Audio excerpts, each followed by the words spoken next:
So there we go. All right. It's exactly 5 o'clock. I think we could get our audit committee started. I'll hand it off to you, Myra.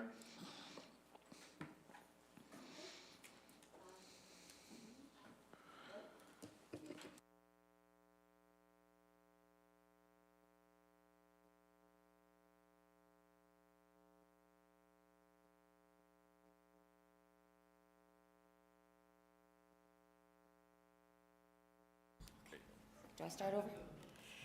Thank you for being here at our first audit committee meeting for calendar year 2024. We have 3 items on the agenda, and I hope to get through them quickly so we can all go home.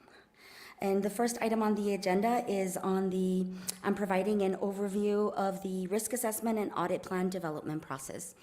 Dr. Acevedo and Ms. Hernandez, you've been on the board for a few years, so you're pretty familiar with the process. I can probably go through it pretty quickly, but it's just a reminder, and it's a good, practice even for the public if anybody watches the audit committee meetings, as well as the administrators that are here to go over that process. And also, this is an opportunity for me to get feedback from board members, from Ms. Ayavedra on the process that we have in place here at EPISD. As you know, the requirements for our audit plan come from the Institute of Internal Auditors standards, and our board policy mirrors that requirement, which is that we establish a risk-based audit plan to determine the priorities of the internal audit department. The local board policy, CFC local, also requires that this annual risk-based plan is submitted to the board for approval in April of every year. So our audit plan is critical because it consists of the projects that we have to complete for the year by internal audit on an annual basis, but it helps us prioritize the work that we do in the department. The plan is designed to support EPISD priorities, and it helps us make the best use of our department's resources because we are tying our time to those priorities of the district. The process that we follow in the audit plan also helps us generate buy-in, not just from the board and the superintendent, which I think every audit department gets feedback from, but in our process, we also reach out to management, to executive cabinet, to make sure we have their buy-in, because we understand that the best outcomes and engagements are when we have collaboration with district management and leadership, that they buy in on the audit, that they understand the benefits of an audit, and that they are agreeable to any recommendations we could make for improvement.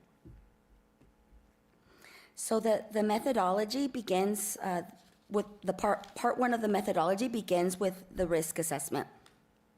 We use a systematic process that ensures that we prioritize based on risk and based on the district's strategic priorities. So the first steps of our audit plan development process is the risk assessment itself.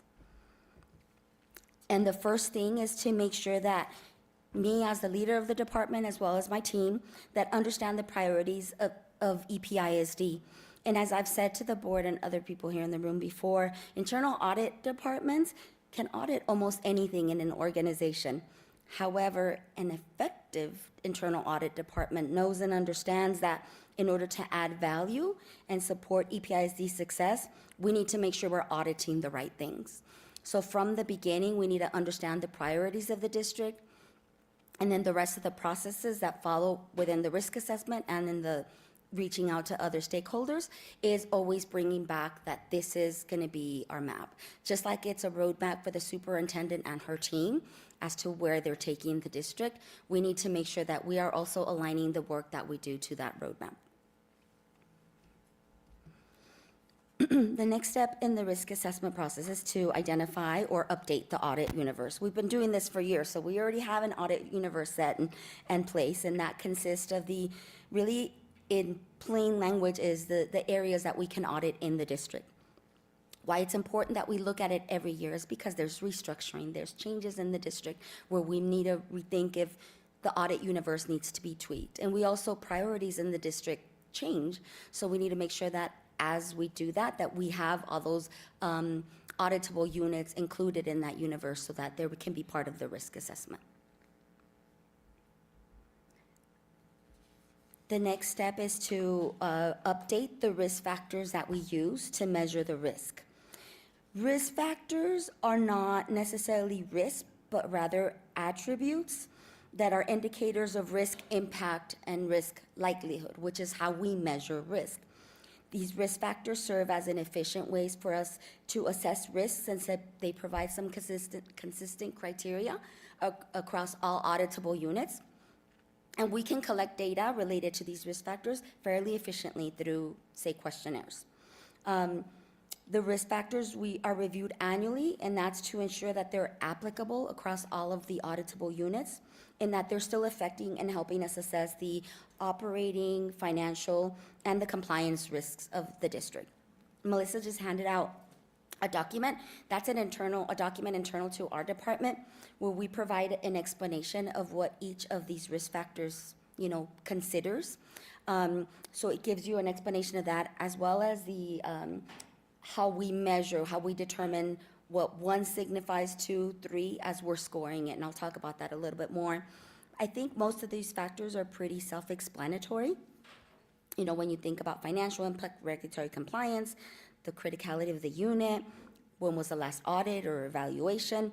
I think one of the ones that maybe I'd like to elaborate on is the control and environment, and that considers the environment of the organization to make sure that the structure of the auditable unit is clearly defined, that there's proper organizational charts, the chain of command, that there's job descriptions, that there's also some expectations there as far as, are there job evaluations, assessments done on an annual basis. So we ask all these questions from management. And as far as the control, that's related to written policies that help direct the day-to-day work of management for those critical processes. So that's really what that makes up in the likelihood risk factor of control and environment.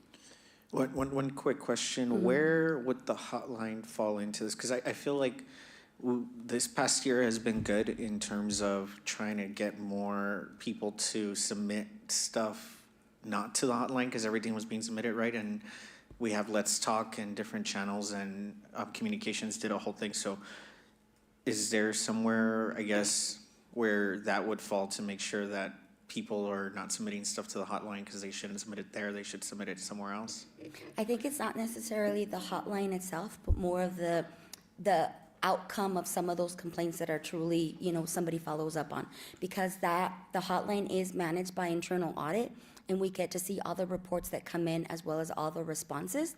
Those are things that we consider not just as we're developing our audit plan based on where they fall, right? Some might be an issue related to financial, and that falls under financial impact. Some might be more related to the control environment, complaints about management or the reporting structure, et cetera. But also, even in our individual engagements, my staff needs to consider the risks that may be identified through those hotline reports. So it is something that is beneficial to have an internal audit, because it keeps kind of like, our ear to the ground to see what's happening out there in areas that maybe we weren't even auditing in the past. So that's how we consider the hotline reports. Any other questions on the risk factors? The next step is to gather relevant information. We send out management questionnaires. This year, we sent about 43, and I think we've gotten over 40 back already. We send them out early just because there's a lot of stuff coming up that I'll talk about in the future presentation. But so we've received really feedback, timely feedback already, responses, and I've also been scheduling meeting with some leaders, whether it's cabinet or executive cabinet. I make it a point to meet with the executive cabinet team, especially if there is a potential audit that we want to recommend, or we want them to consider, collaborating with us in their area, or a consulting engagement. So I will still be going through the process probably through the rest of this month and into February to gather the information that we need in order to get to the next place, which is to assess and prioritize. Because once we get all that information, all the relevant information that we gather through questionnaires, through meetings, then we score each of the auditable units using the 8 risk factors and a 3-point scale, with 1 representing the lowest level of risk and 3 representing the highest. And this is an example for, say, the financial impact. So the financial impact considers the auditable units, either their budget, or it could also mean the money or the financial impact, the money that's flowing through that area. So you consider the procurement department, the financial impact could be more risky related to the amount of money that flows through that area. So as we are assessing the risk, we consider it lower risk if it's less than 1% of EPISG's annual budget, which is about $6 million. Again, this is just for the audit plan purposes, not necessarily for specific engagements. And then high risk would be if it's more than 5%, which that would be over $30 million. Yes, ma'am. Ms. Martinez, I needed to ask, the prior slide where you told us where you were reaching out to management for the surveys? Yes, ma'am. These questionnaires were sent to either management or cabinet level. Can we widen the scope eventually, maybe do it to maybe a next level, to maybe mid-management? I did in some cases, Mrs. Abel. So for example, you have the financial services department. So they report to the CFO, and then you have financial services, and financial services has a lot of branches. So they have the payroll, they have accounts payable, they have the accounting department, and they have the travel department. So even though these individuals are at their managers, coordinator levels, because they are such critical processes, I did send them the questionnaires. Oh, okay. So yeah, so I did send through various levels, just because it's based on the, again, back to the audit universe, to identify some of those critical areas, and then at that point, I'll send it to the individual who oversees that process. I got it. But on that point, what I do want to try, and it may not be necessarily to gather information, but even to just get some feedback in the future. I think I ran out of time this year, but I would love to also reach out to some principals, and not so much to assess areas, but just to tell me about what are your biggest concerns. What are the areas that you would like to, see us audit, to provide feedback to you that you think would be helpful to do when you in your job. So it's something that I think it would be great to consider for future, maybe next year. Myra, I'm sorry. Sorry. No, that was a good question. I just am wondering, for the purposes of a presentation like this, I understand this is a very internal document and this is what you use, but I think as you're presenting this to the board, the one thing that I was wondering, I was like, okay, I was doing the math in my head. I was like, 1% is this, and then 5% is this. I think it brings it more to life in a presentation like this to put 1% and then in parentheses 6 million. Because I think as a board member, I think we could really say, oh, okay, that 6 million is a lot of money, 30 million is even more. So it really quantifies the risk and brings it to life, I think. Great. So what I can do is, I'm going to come back to the board in April. No, the financial impact. Yeah, So from the when budget. I come back in April to finish up, because really this is focusing more on the risk assessment, which is I'm working now, and then, but when I come back to the board in April, I can definitely add more of that details so that I do have to update every year because our budget changes. It's an estimate. It's more than it's 6.3 million, I think. Yeah, and I think an estimate is fine. I just think it makes it a little bit more significant to understand Right. what the 1% is and Okay. 5% and all that. Okay, sounds good. All right, anything else? Okay, the next one.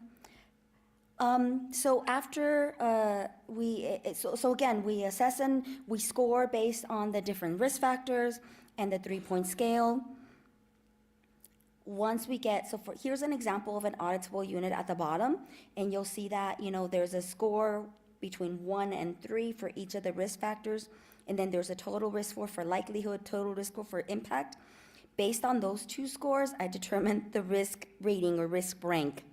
And then that's how I determine this end line column at the far right, which is the risk rank, which gets me the impact, the likelihood and impact. And then we prioritize based on those results to really get those higher risk areas. And that's what comes to the board, if you recall, where you have the auditable units with the colorful results, where it's the red, yellow, green, prioritizing all the different auditable units for the district. So that'll come to you when I bring the audit plan back in April of 2024.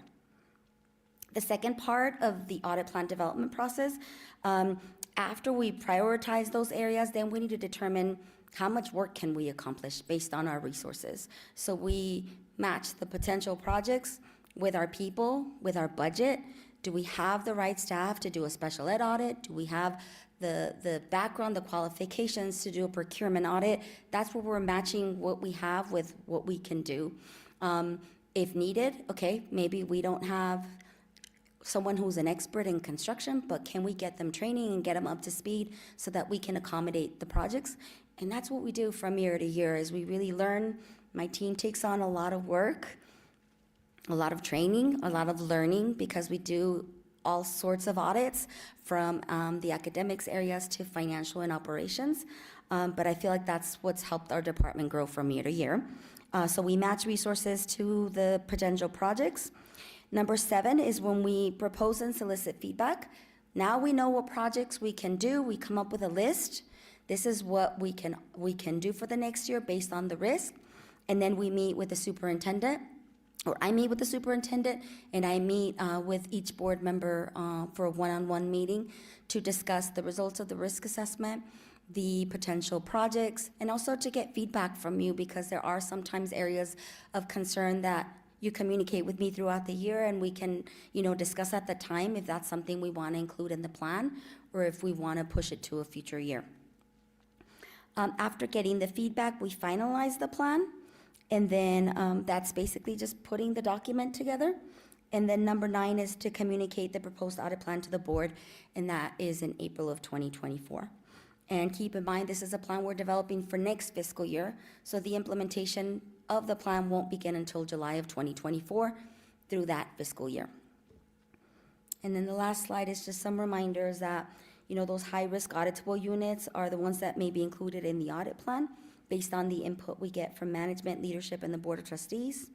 But we also consider other auditable units, for example, if we need to do a corrective action plan review, or if there's been an audit that hasn't taken place in a significant period of time and we want to go back and reassess to see if they've continued to implement some corrective action. There's other risks that may come up during our audits, investigations, or like you said, Dr. Acevedo, hotline reports. Or of course, there's also sometimes areas of concern that are brought to our attention by the board, the superintendent, management, leadership. And that's all I have on this presentation, unless there's any questions. This was one question I failed to ask when we met. Okay. Do you still believe that you have enough staff to continue on the rate that you're doing right now to progress into these newer audits? I think that if you're okay with the work that we're doing, the workload that we have, if the board is satisfied with that, then I feel we can keep it up. If you want more work, that would change the story. But I think right now we're feeling good. We have a good structure for managing our projects. So I think what we have is working right now. The third item on the agenda, I'm going to be presenting on an upcoming external audit. So I think that'll also give the board some feedback, like some, evaluate my department for your consideration and see if there's anything that you want to consider at that point. And maybe at that time, it'll be more evident as to Right. whether you have enough staff to continue at the rate that you're going. Okay, That's good to Okay. hear. thank you. The next item is the internal audit activity report. And this is what I bring to you every quarter. So as you know, this activity report, every quarter, it includes the status of the plan. It includes the status on corrective action plans, and it also includes a summary of the fraud, waste, and abuse hotline reports. Just as a reminder, our audit plan for this year includes 16 projects, and those 16 projects support 4 of the 5 strategic levers of the district, and I provided this slide by lever, how many engagements support each of the levers. As of December, we had completed 5 projects, or 31% of the plan, through the reporting phase. There are 63%, or 10 projects that are in progress. There are 3 projects that we should be wrapping up by the end of this month. There's also, I'll cover more on the engagements because some of those are made up of corrective action plans. And there is one project, which is 6%, that we have not started working on. And again, I'll elaborate more on that one in the slides to come. We have 10 projects that are in the category of assurance and consulting engagements. This is a summary of those projects. We had completed through the reporting phase 3 of those. We're working on the campus systems audits, which I mentioned during the October meeting, that we were combining the activity funds, attendance, and truancy audits for efficiency purposes as we go out to schools. Our discipline audit is also in the reporting phase. Our ESSER and PEAMS audit are in the field work, but very close to moving on to reporting. I think we were pending just a couple of items on each of those. The gifted and talented consulting engagement is in the early planning phase. As a matter of fact, I think my team met with the executive director who's going to work with us on that engagement today. And then the maintenance audit is also in the very early planning phase. We have a meeting with our COO coming up, I think, in the next 2 weeks. And then the last one is the special education program audit. That's been assigned. We're very early doing research, and I'm not sure if we've scheduled a meeting for that one yet. Not yet. Okay, so that one we haven't scheduled a meeting yet, but that's also something that we're working on this semester and we expect to find. I met with the superintendent, I think like a week and a half ago, and I told her about some of the upcoming meetings. And I felt like the meeting was very helpful to me because even her knowing early on about the projects that are coming, she's able to tell me about her concerns and ideas of where she sees, like, this is my biggest concern in this area. So it's really helpful to start with that and then go to the next levels, like executive cabinet and then management, so that we really, when we get to determining the scope and objective, we get to an objective that's going to be helpful to them in supporting what they're doing. And then the last audit the one that we haven't started on, it's a software utilization audit. For this specific audit, we understand there's some changes in the district's priorities specific to the IT department. They have significant priorities in other areas, not that the software isn't important, but we do feel that the outcome of this audit would probably be a corrective action plan related to software utilization, and I think their time is best allocated in other priorities.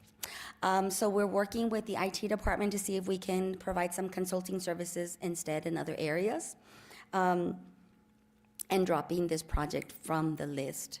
I haven't had conversations with you, Dr. Acevedo, or with President Irobali, but I will just before we even bring this to the board, but just wanted to give you a heads up. This is something we are considering to drop from our plan for this year and then revisit in the future. As far as corrective action plans, we have 6 on our audit plan. 2 of these have been completed and closed, actually. As you know, we do the follow-up reviews to monitor implementation of management's corrective action plans. The first one I reported on last quarter. The second one is a cap on the pre-K class size concerns investigation, and I have a summary in the slides that follow. The last 4 at the caps listed at the bottom, the dual language, payroll, power-up, and transcripts are still in progress, and we'll continue to monitor those. Just so you know, these are monitoring based, we monitor those based on the timeline set in the cap. So these really are, depending if a cap due date is approaching, we have to put aside another project, come back and do this. So we're juggling some of these along with the other audits, the audits that we're conducting that I reported on right now. But again, these have various due dates, so we just report on them as activities are completed. So I wanted to provide a summary of the results of some of the engagements that we have completed. I want to begin with the campus systems audits, and as I mentioned in October, this is an audit that consists of auditing student attendance, student truancy, and activity funds. The specific objectives were provided to you in October. We've combined them for efficiency purposes because we're doing them on a campus-by-campus level, campus-by-campus, one campus at a time. And this audit supports the levers 1 and levers 4 of the district's strategic blueprint. What is great about these audits is that we're doing them, the scope is this year. We're auditing what's happening right now at the campuses with the current administrators. Sometimes when we do audits is in the past. So it's usually, well, that was the prior administrator, or we don't know where that was because that was last year. This is this year. So if we do have findings or observations, these are things that can be addressed this year. And that's why I think these audits can be so beneficial to administration, because they can use our findings to either dig deeper in what we found, or they can correct them so that, by the end of the year, we have better numbers. But I guess it'll make more sense as I go through it.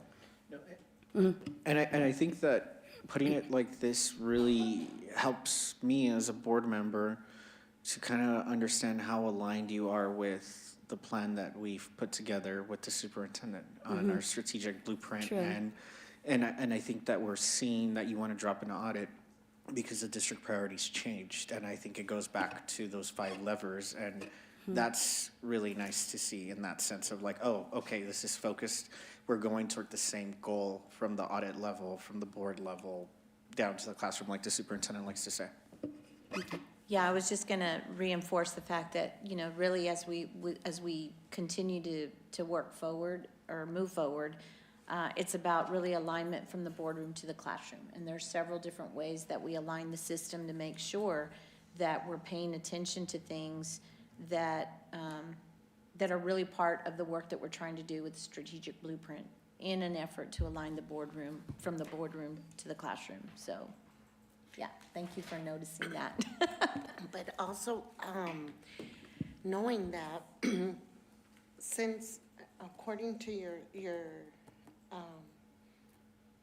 slides and such, it says by this point in time, we should be at halfway, and you're at third Yes, of the way. and I do. I feel like we can get But there. We how can. do we get to where you need to be by this point in time to get all the feedback and such from the administrative staff and such? I think it's just my team. There are times where we have to be a bit flexible because there's other priorities, but it's just my team just pushing through to get what we need to finalize our audits. I mean, I think that might cut back in the reporting piece where there may be less of a turn. We're hoping it'll be less of a turnaround.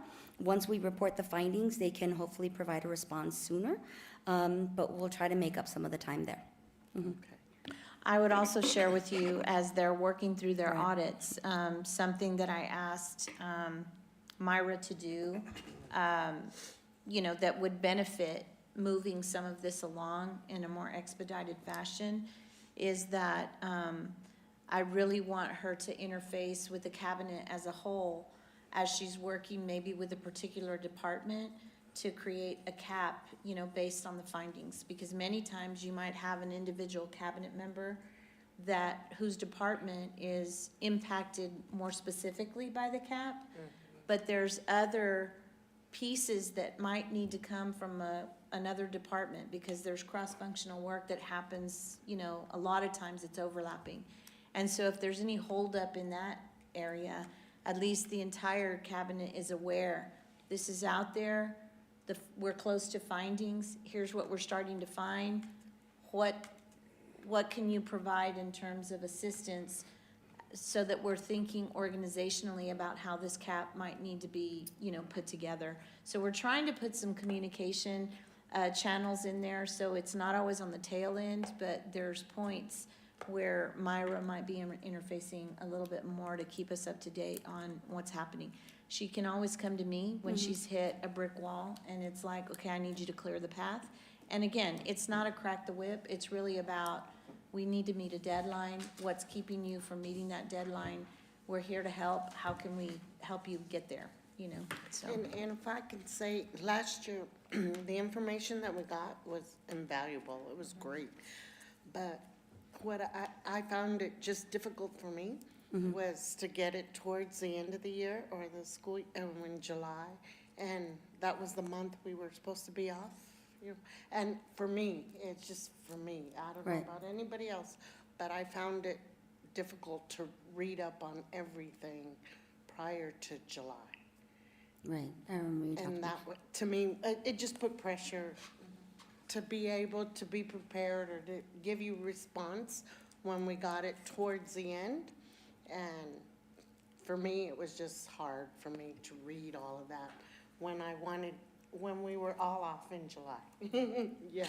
I think that was probably because it's the end and start of the fiscal year now, so Right. I think that's what makes it really difficult. I guess it's bad timing in that sense, but then we start our fiscal year on July 1st, so Yeah. we have to wrap up the year. Right. So that is interesting. And I think it's just about, I think, like Ms. Saavedra said, communicating throughout the process. That way, when you maybe do get the report, you're not surprised. Maybe I've talked to you about, okay, let's have meetings so that I can kind of fill you in, so you're not Okay. to the end. I think that is beneficial with Ms. Saavedra's team as well.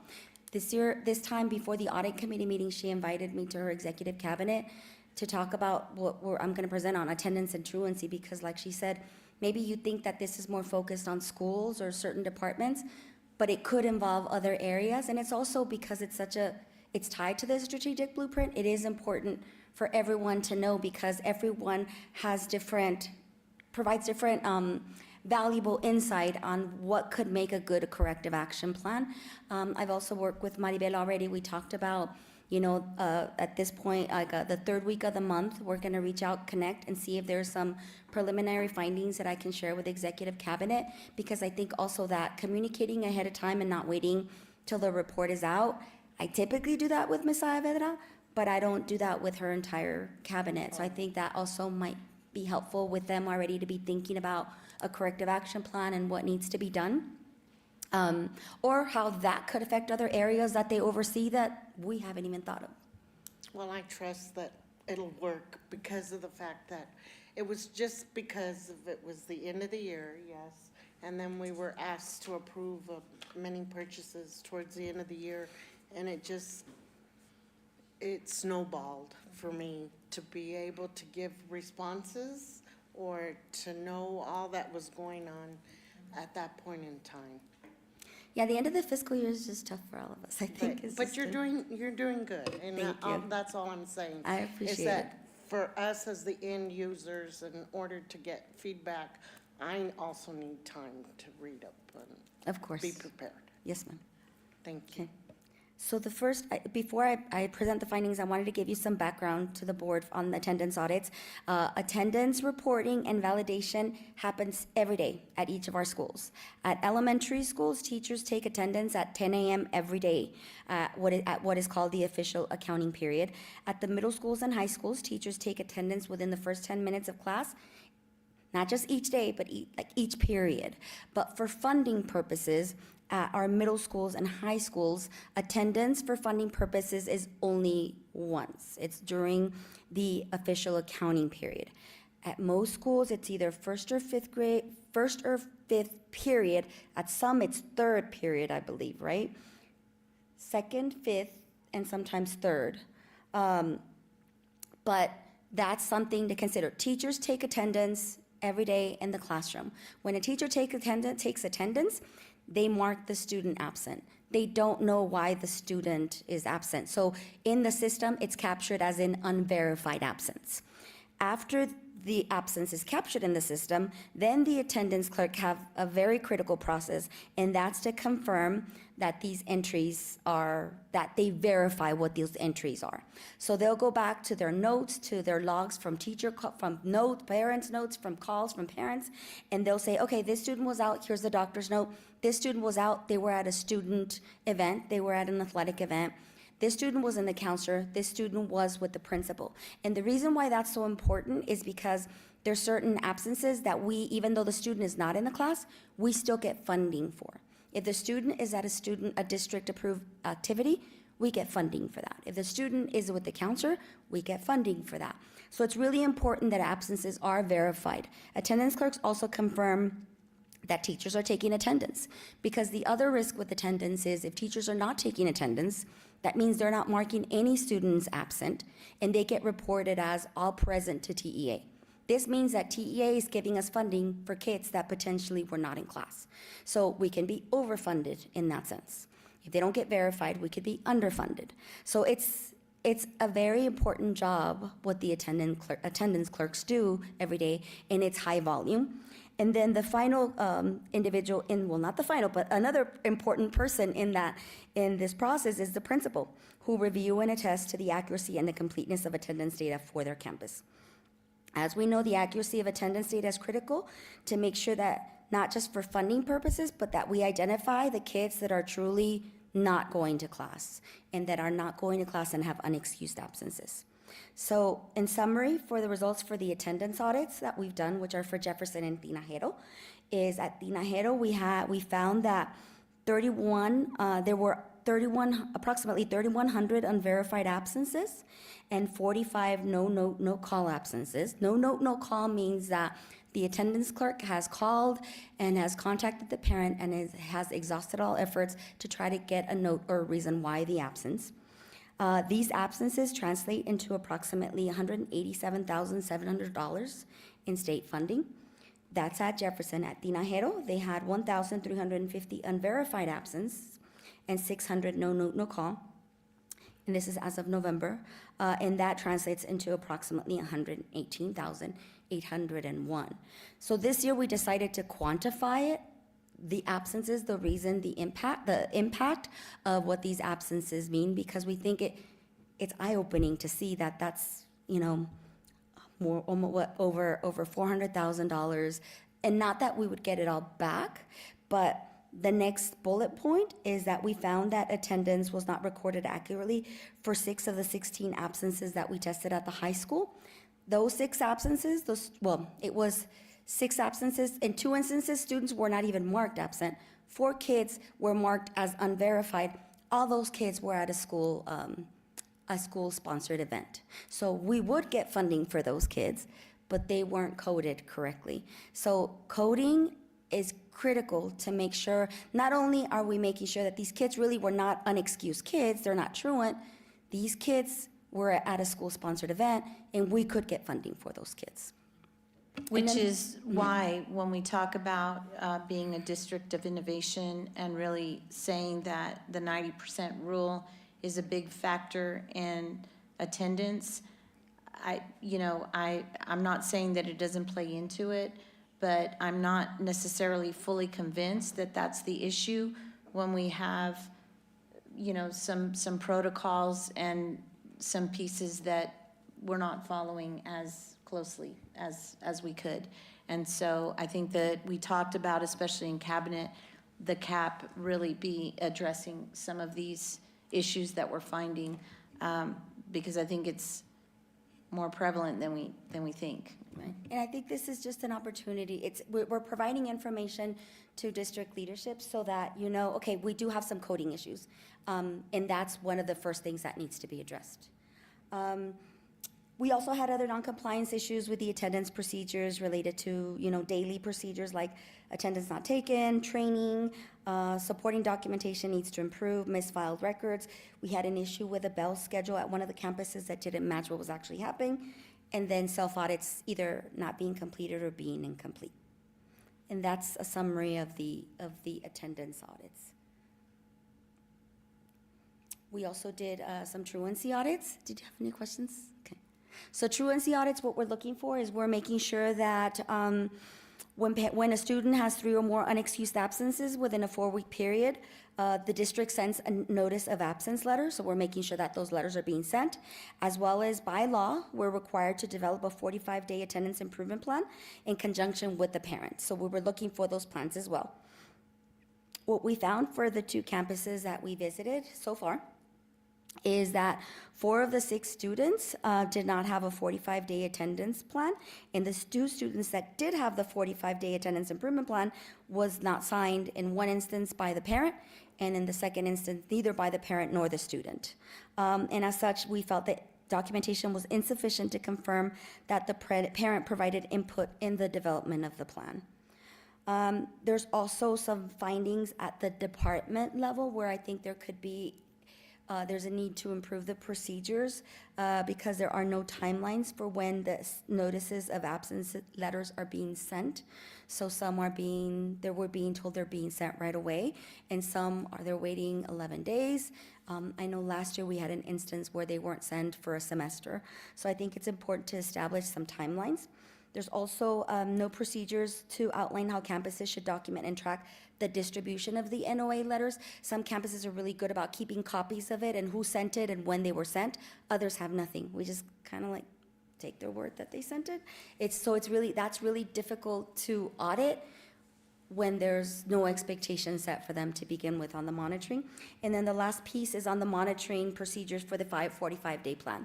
We are seeing a trend. We visited our third campus, and we have very similar findings where those 45-day plans are not being developed.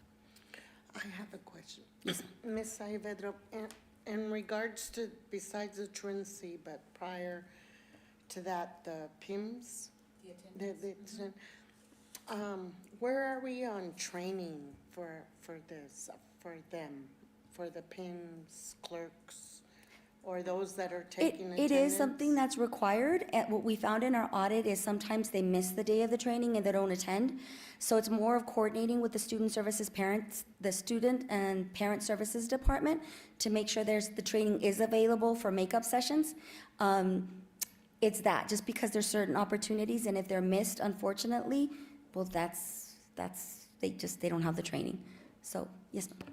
But we've also talked about, as we've reorganized and, the PEMS department and things, that we've got to have somebody shepherding this group of employees, in terms of the training that they need on an ongoing basis, what's required, what, makeup, sessions. But I think in addition to that, we're looking at the employees as a whole, just to make sure that what's being asked of them is at the right level, all those kinds of things. So this audit has really caused us to sit down, and again, it's not only about attendance at the schools. There are conversations that we had with human resources, there's conversations that we had with PEMS, there's conversations that we had with student services. So there's multiple dimensions, especially with this particular topic, where all hands on deck to look at where we have our gaps so we can reconcile that. And just let them know that the value that we're missing out if we're not doing it correctly, because it's a big chunk of money. Yep. And so I would say the last summary of the results was for activity funds audit. We've visited one campus. In this case, we have some issues. The thing at this campus is that they had a vacancy in the business agent position. So I think that's what caused some of the staff trying to find the supporting documentation for one of the disbursements. We did find one disbursement was approved after the fact. Supporting documentation was not found for 2 of the 8 deposits that we tested. We did confirm, my staff did confirm, however, that those deposits made it to the bank. It's just the documentation. I think not having a permanent position there may have been a challenge. That was also the issue with the access. They have a portable vault, and they were leaving it unlocked or unsecured, and it's in a closet, and people have access to the closet. I think in this case, it was a principal secretary, and they shouldn't have access to it. So I think that's probably what caused some of the issues that we saw in the activity funds area. And this is the area, the financial piece, where we're looking at, the fundraisers for the money that's collected by the students for the various student activities, the co-curricular, extracurricular events, as well as any principal fundraisers. We also had some other minor non-compliance issues.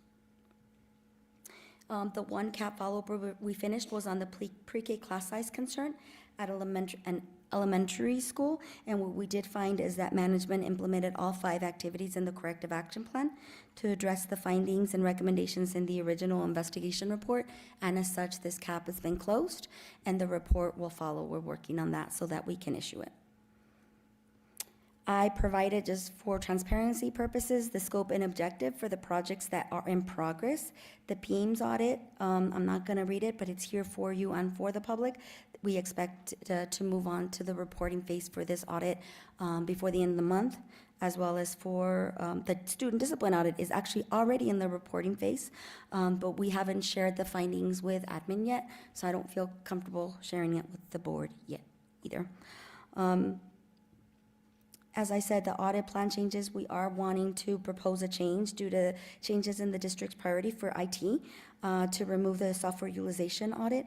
I will want to have more conversations with board members before bringing this up, but I wanted to give the audit committee a heads up on this. We currently, just back to refocusing to corrective action plans, we currently have 4 open corrective action plans that we're monitoring in the implementation phase.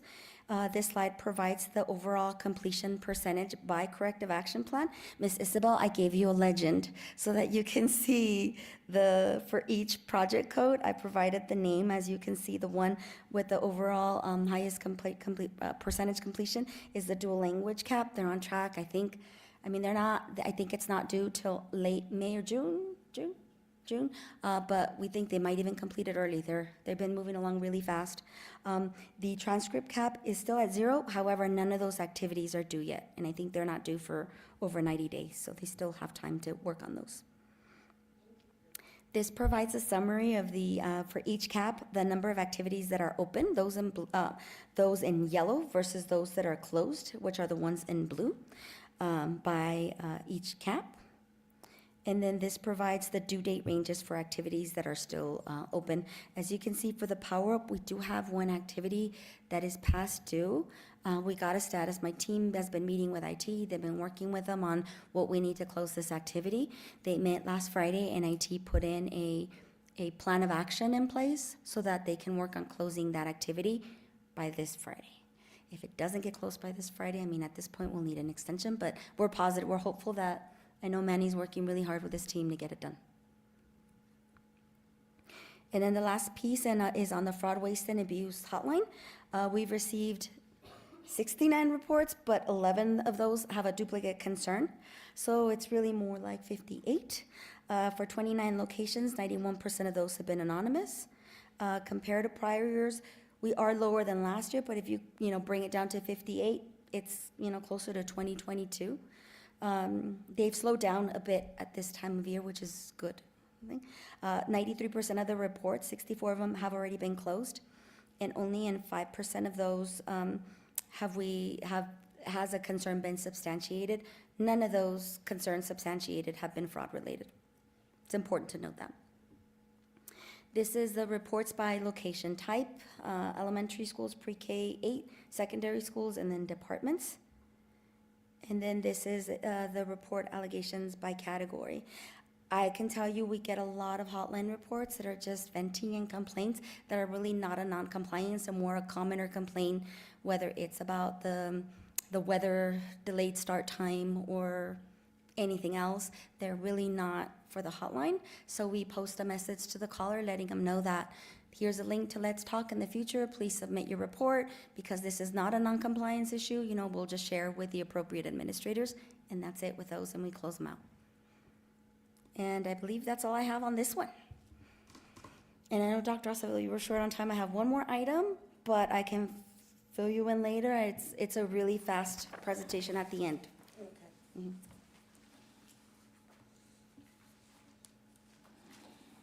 And this next one is to hold myself accountable because I don't know if you recall during my evaluation in August, one of my goals was to conduct a self-assessment of the department's conformance with the Institute of Internal Auditor Standards to see where we stood in preparation for an external review. And as a result of that, I put myself on a corrective action plan. Me too, so that I could develop and improve our quality assurance and improvement program, because I really think we had pieces of what's required for that, but we didn't. It could use improvement, and that because there were components that were missing. So what I've done is I've gone back and revisited our policies and procedures and the process that we have in place, and have really focused on 2 essential components of a sound quality assurance and improvement program, which we call a QAIP. So what we've done is we've outlined expectations related to internal assessments and external assessments. Internal assessments aren't just what you think about self-assessment. It includes a lot more. It includes ongoing monitoring activities that cover the entire process of an audit engagement, from the planning, fieldwork reporting, quality assurance, all the way to monitoring. So this makes sure that that there's a monitoring component there, that we have sound guidance for our staff, that we have templates and best practices and procedures related to that. So what we've gone and done is go back to visit our procedures, our templates, and we focused on these bullet points. The first one is the supervision of engagements. So we've enhanced our procedures, we've outlined expectations for not just for the auditor in charge that's performing the engagement and the steps that they need to follow, but also for the support that the supervisor gives, as well as what my responsibilities are, which, some of the critical steps within an engagement process, like the engagement level risk assessment, approving the audit program, as well as the objectives and scope to make sure they are aligned to the district's priorities. That's also on me, that I have to sign off on those.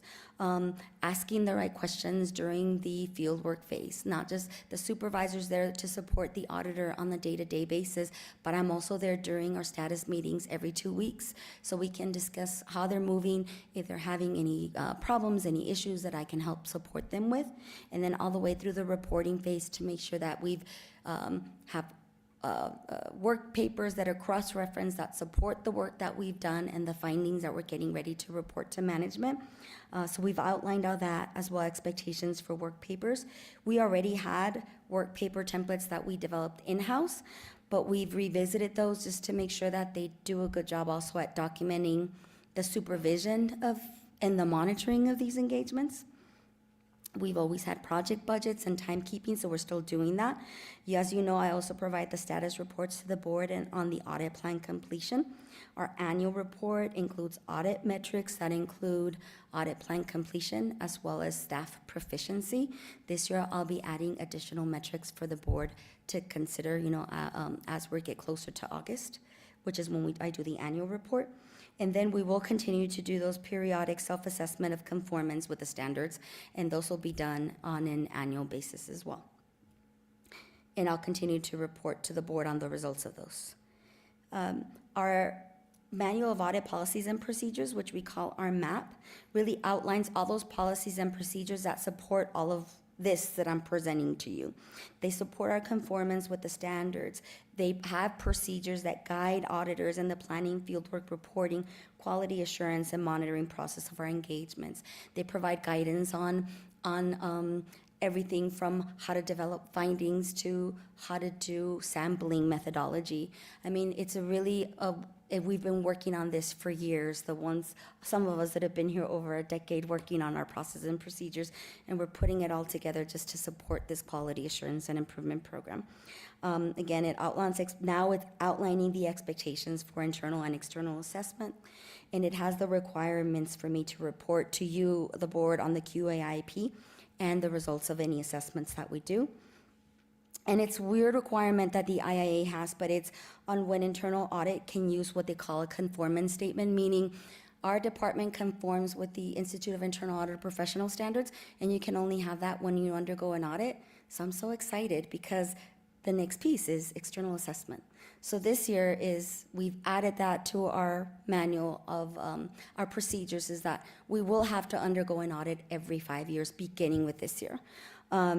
It will have to be performed by somebody outside of EPISD that's independent and that doesn't have conflicts of interest and that is qualified to conduct the assessment. So somebody that is knowledgeable with the Institute of Internal Auditor Standards, but also probably even has the certified internal auditor credential, because that's how you really know that have a clear understanding of the requirements. And of course, upon completion of external assessments, I'll report the results to the audit committee and to the rest of the board. As I said, this year we've put it in our budget since last year. We've selected somebody to do our assessment, which is going to be the Institute of Internal Auditors. And the contract has been approved, so we expect to start some survey activities already next month, mid-month. And we're hoping to have results of the audit by May of this year, which is, I can't believe it, but I'm excited about it. Yes, an auditor likes to get audited, so I think we'll be all right.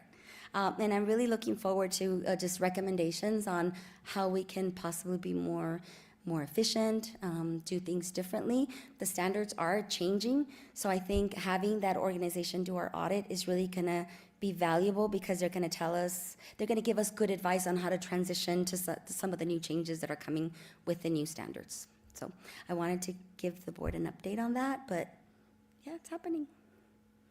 And that's it. That's all I have. I'm No, done. that's amazing. I love this accountability, and I can't wait to see what comes out of it. So I really appreciate you pushing and really demanding that this happen.